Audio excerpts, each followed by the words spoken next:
What is SOC, what is CPU. तो आज हम इस वीडियो में बात करने वाले हैं कि एसओसी क्या है, सीपीयू क्या है और दोनों में से कौन सा बेस्ट है। Hello guys, my name is Vivek. स्वागत है आपका टेक फायर यूट्यूब चैनल में। आज से लगभग 50 साल पहले से सीपीयू चलता आ रहा है, लेकिन अब प्रेजेंट टाइम में उसको टक्कर देने के लिए एसओसी आया है। अब आप सोचेंगे कि एसओसी क्या है। अगर आप सीपीयू के बारे में थोड़ा बहुत भी जानते हैं तो ऑटोमेटिकली आप एसओसी के बारे में भी जानते हैं। वो मैं बताता हूँ कैसे। क्योंकि सीपीयू एंड एसओसी लगभग सेम है। आजकल आपने भी देखा होगा कि नए स्मार्टफोन्स और लैपटॉप में एसओसी का यूज़ किया जा रहा है। चलिए मैं आपको बताता हूँ इसके बारे में। सबसे पहले हम बात करते हैं सीपीयू क्या है।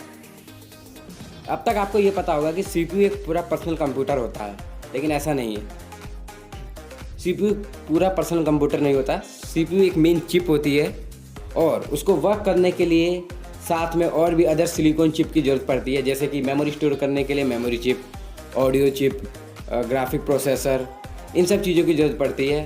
रैम की ज़रूरत पड़ती है, रोम की ज़रूरत पड़ती है, क्योंकि इनके बिना सीपीयू काम नहीं कर सकता। एक सीपीयू थाउजेंड ऑफ कंपोनेंट से मिलकर बना होता है और उसे काम करने के लिए इन सब की ज़रूरत पड़ती है। जैसा कि अगर मैं आपको एग्जांपल के थ्रू समझाऊँ, जैसे हमारी बॉडी, हमारा सीपीयू है ब्रेन। ब्रेन सिंपल एक काम करता है, वो है डाटा एनालिसिस। वो डाटा एनालिसिस करता है, लेकिन उसे और भी अदर काम, अदर वर्क्स करने के लिए, जैसे कि कुछ उठाना है आपको, तो आपको हाथों की ज़रूरत पड़ती है, चलने के लिए पैरों की ज़रूरत पड़ती है, देखने के लिए आँखों की ज़रूरत पड़ती है, सुनने के लिए कान की ज़रूरत पड़ती है। ऐसे ही सीपीयू है। सीपीयू मेन शरीर का, मतलब कंप्यूटर का ब्रेन है। उसे और भी काम करने के लिए अदर कंपोनेंट की ज़रूरत पड़ती है। अब हम बात करेंगे एसओसी के बारे में। एसओसी एक सिंगल सिलिकॉन चिप है जिसमें पहले से सारे कंपोनेंट इंटीग्रेटेड होते हैं, जैसे कि memory, USB controller, power management circuit, wireless radios, आपका जीपीयू, ये सब पहले से इंटीग्रेटेड होते हैं।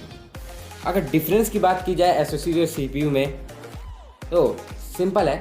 सीपीयू को काम करने के लिए अदर चिप्स की ज़रूरत पड़ती है, लेकिन एसओसी को ज़रूरत नहीं पड़ती, क्योंकि उसके अंदर पहले से सारे कंपोनेंट्स इंटीग्रेटेड होते हैं।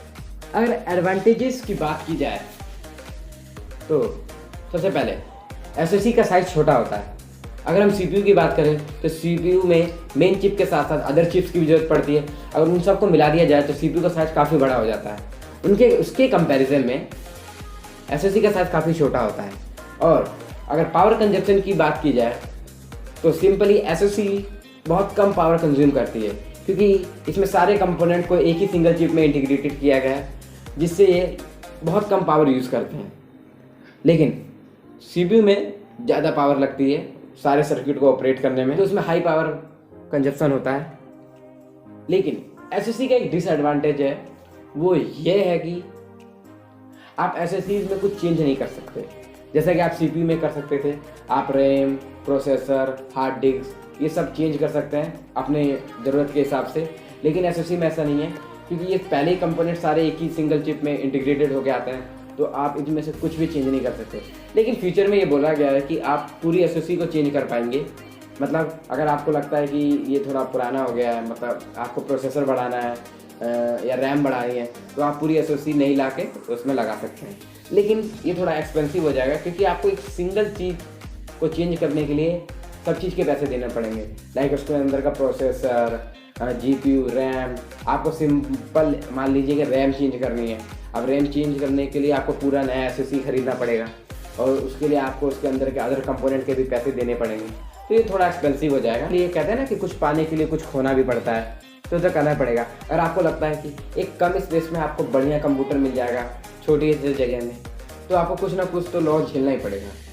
क्योंकि हर चीज़ के फ़ायदे भी होते हैं, नुकसान भी होते हैं, तो थोड़ा बहुत तो देखना पड़ेगा कि आप चाहते हो कि हर एक चीज़ ऐसी बने कि उसका कोई डिसएडवांटेज ना हो, तो ऐसा तो नहीं हो सकता। आई होप आपके सारे डाउट क्लियर हो गए होंगे आज की इस वीडियो में। अगर वीडियो पसंद आए तो इसे लाइक करें, कमेंट करें, शेयर करें और साथ ही साथ चैनल को सब्सक्राइब करना मत भूलिएगा। Thank you so much, bye bye.